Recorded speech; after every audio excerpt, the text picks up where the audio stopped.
Hi, this is the first video of Chapter 11, which is going to focus on solving quadratic equations. And we've looked at various types of different ways to deal with quadratics. We've looked at graphing them, we've looked at factoring them, and all we're going to be doing in this chapter is trying to figure out what their solutions are. And there's different ways of saying that. These might be called roots, they might be called zeros. But the key is, on all of this chapter, we are trying to find where does the graph, where does that equation cross the x-axis. Now we did this back in chapter 10 with the graphing calculator, and we've done some of the foundation parts for factoring, but every single method that we're going to learn in this chapter is to figure out where the graph of the parabola crosses the x-axis. So today we're going to start by looking at graphing. So once you have your quadratic graphed, and this quadratic says y equals x squared minus 4x. So once I have it graphed, I look and see where it crosses the x-axis, and this one crosses at 0 and 4. So down here, this example is calling them roots. Again, they might be called roots, they might be called zeros, because the y has a value of 0. They might be called solutions, because if I set this equal to 0, then these are the x values that solve that equation. But there are several different names.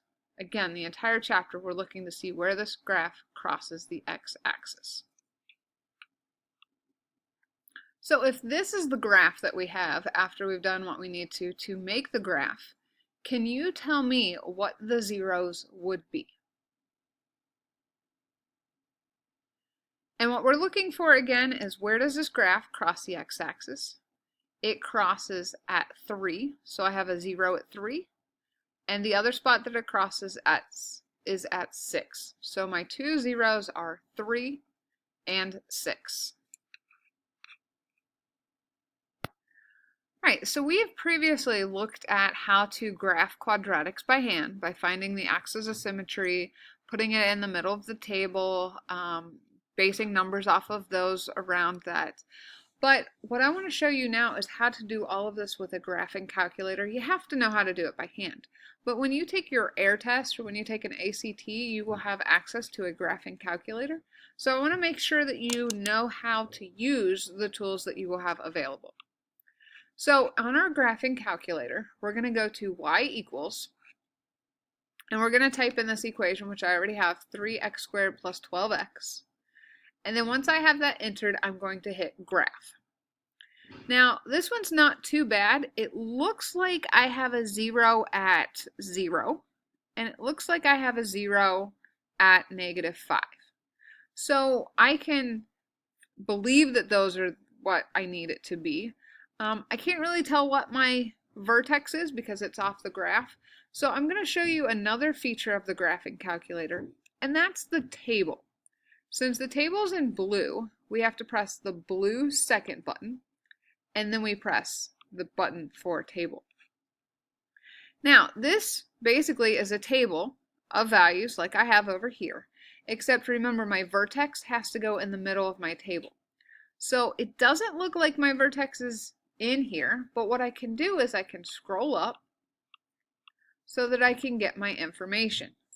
Now, from our work with the previous chapter, in chapter 10, if I look at this information in this table, I can tell that right here is my vertex because I have -2 and -12, which is what I'm going to enter in here. And I'm just going to write it to save time. And then on either side, see how this is -9? And then on the other side, I also have -9. So again, my vertex has to be in the center. So this is going to be -3, -9, and -1, -9. And then if I continue on out, I have -4, 0, as well as 0, 0.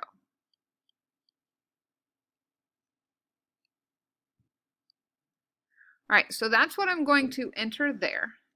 If I go back here, I would get my graphing tool.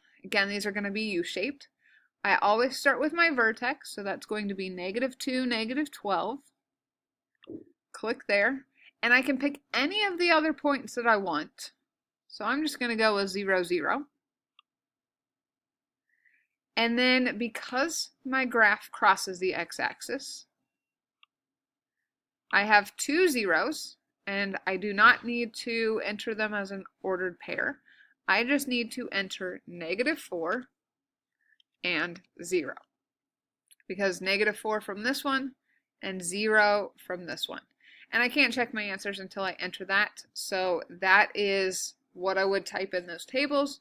I would check my answer. The only other thing that I need to show you is that if your graph does not cross the x-axis, maybe your parabola looks something like this, where it doesn't cross the x-axis. The only difference, you would graph it the same way, you would find the table the same way. The only option is down here that there are no real zeros if it doesn't really cross the x-axis. So that's all there is to graphing. Hopefully you like using the table. I think it should make it a little bit easier. And if you have any questions, ask me in class.